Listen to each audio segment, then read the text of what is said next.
এবার থেকে কলকাতার 3টি মেট্রো স্টেশনে থাকবে না কোনো টিকিট কাউন্টার।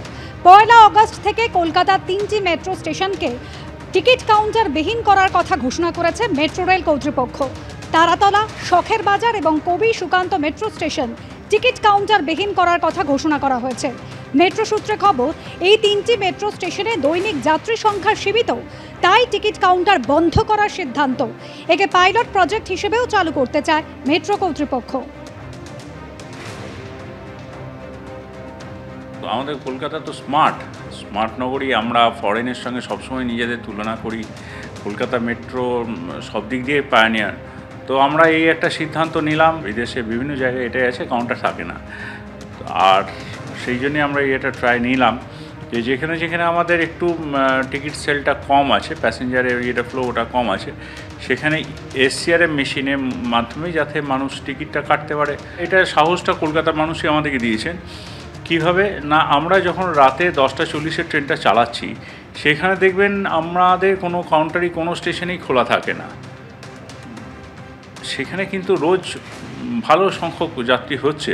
হতে পারে যে যদি কোনো কারণে নেটওয়ার্ক প্রবলেম হলো, তো ক্যাশের ব্যবস্থা থাকছে তো আমাদের। রেল লাইন রক্ষণাবেক্ষণের জন্য আজ রাত 11:30 থেকে কাল সকাল 7:30 পর্যন্ত শিয়ালদা ডিভিশনে 25টি লোকাল ট্রেন বাতিল করা হয়েছে। নৈহাটি ব্যান্ডেল শাখায় জরুরি ট্র্যাক মেরামতির কাজের জন্য 8 ঘন্টা বন্ধ থাকবে এই রুটে ট্রেন চলাচল। আর এর জন্য 25টি লোকাল ট্রেন বাতিল করার পাশাপাশি বেশ কিছু দূরপাল্লার ট্রেন নৈহাটির পরিবর্তে ডানকুনি দিয়ে ঘুরিয়ে দেওয়া হবে। কয়েকটি লোকাল ট্রেনের যাত্রাপথ সংক্ষিপ্ত করা হয়েছে। এছাড়া 4টি দূরপাল্লার train new Alipurduar Sealdah Teesta Torsa express, Saharsa Sealdah Hatebazare express, Balurghat Sealdah express ও রাধিকাপুর শিয়ালদা এক্সপ্রেসের সময়সূচি পরিবর্তন করা হয়েছে।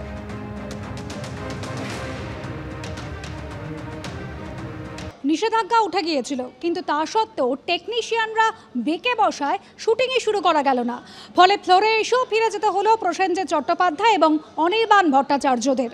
টেকনিশিয়ানরা রীতিমতো হুঁশিয়ারি দিলেন, রাহুল মুখোপাধ্যায় যদি পরিচালক থাকেন তাহলে তারা শুটিংয়ে যোগ দেবেন না। অন্যদিকে বিধায়ক রাজ চক্রবর্তীর গলায় শোনা গেল রীতিমতো হুঁশিয়ারির সুর। কয়েক ঘন্টা আগেই পরিচালক রাহুল মুখোপাধ্যায়ের ওপর থেকে কর্মবিরতির নির্দেশ তুলে নিয়েছিল পরিচালকদের সংগঠন। মিলেছিল শুটিং শুরুর অনুমতিও, কিন্তু বেঁকে বসল টেকনিশিয়ানদের সংগঠন ফেডারেশন অব সিনে technician and workers of eastern India. শনিবার সকালে টালিগঞ্জের টেকনিশিয়ান স্টুডিওয় পরিচালক অভিনেতারা এলেও গড়হাজির থাকলেন টেকনিশিয়ানরা। ফলে এদিন হল না পরিচালক রাহুল মুখোপাধ্যায়ের ছবির শুটিং। ফেডারেশন অফ সিনে technician and workers of eastern ইন্ডিয়ার সভাপতি হলেন তৃণমূল নেতা স্বরূপ বিশ্বাস। সেই সংগঠনকেই কার্যত পাল্টা হুঁশিয়ারি দিলেন তৃণমূলেরই বিধায়ক রাজ চক্রবর্তী। আমরা সবাই মিলে একটাই কথা বলছি যে সোমবার থেকে আমরা ডিরেক্টররা ফ্লোরে যাব না। যদি এই সমস্যার সমাধান আজ আর কালকের মধ্যে না হয়, তাহলে আমরা সোমবার থেকে ফ্লোরে যাব না। যেহেতু আজকে রাহুলের শুটিং ছিল এবং রাহুল ডিরেক্টর হিসেবে ফ্লোরে এসেছিল এবং আর্টিস্টরাও সবাই এসছে, কিন্তু টেকনিশিয়ানরা বলেছেন যে রাহুল ফ্লোরে থাকলে ডিরেক্টর হিসেবে ওরা কাজ করবে না, এবং তাই সত্যি ওরা আসেন। শুটিং বন্ধ হবে এরকম কোনো খবর নেই। শুটিং বন্ধ হবে কোনো মেল, কোনো ইনফরমেশন আমাদের কাছে নেই।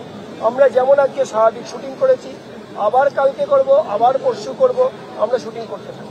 নিয়মের বাইরে গিয়ে বাংলাদেশে শুটিং করতে যাওয়া এবং সেই তথ্য ফেডারেশনের কাছে লুকোনোর অভিযোগে পরিচালক রাহুল মুখোপাধ্যায়কে 3 মাসের জন্য কর্মবিরতির নির্দেশ দেয় পরিচালকদের সংগঠন। কিন্তু শুক্রবার সিদ্ধান্ত বদল করে সেই নিষেধাজ্ঞা তুলে নেয় সংগঠন। আমাদের বলা হয়েছিল যে ও দোষ করেছে, ও রাহুল মুখোপাধ্যায় বাংলাদেশে গিয়ে গোপনে শুটিং করেছে, কাউকে না বলে, এবং সেটা অন্যায়, বেআইনি।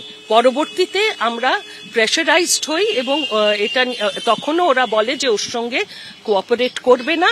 তখন আমরা ওকে কিছুদিনের জন্য কর্মবিরতির জন্য 3 মাস বলি, কিন্তু তারপরে আমরা দেখি যে কোনো বিষয়ই কিন্তু ও কোনো বেআইনি কাজ করেনি। এদিন সকাল 9টায় শুটিং শুরুর কল টাইম দেওয়া হয়। সেই মতো পরিচালক রাহুল ছাড়াও প্রসেনজিৎ চট্টোপাধ্যায়, অনির্বাণ ভট্টাচার্য সহ বাকি অভিনেতারা চলে আসেন স্টুডিওয়। কিন্তু টেকনিশিয়ানরা না আসায় সেই শুটিং আর শুরু করা যায়নি। আমরা তো বিরাট অর্থের ইন্ডাস্ট্রি নই ভারতবর্ষের অন্যান্য ইন্ডাস্ট্রির মতো, ফলত আমাদের এখানে কাজ করার ক্ষেত্রে সম্মান একটা বিরাট জিনিস।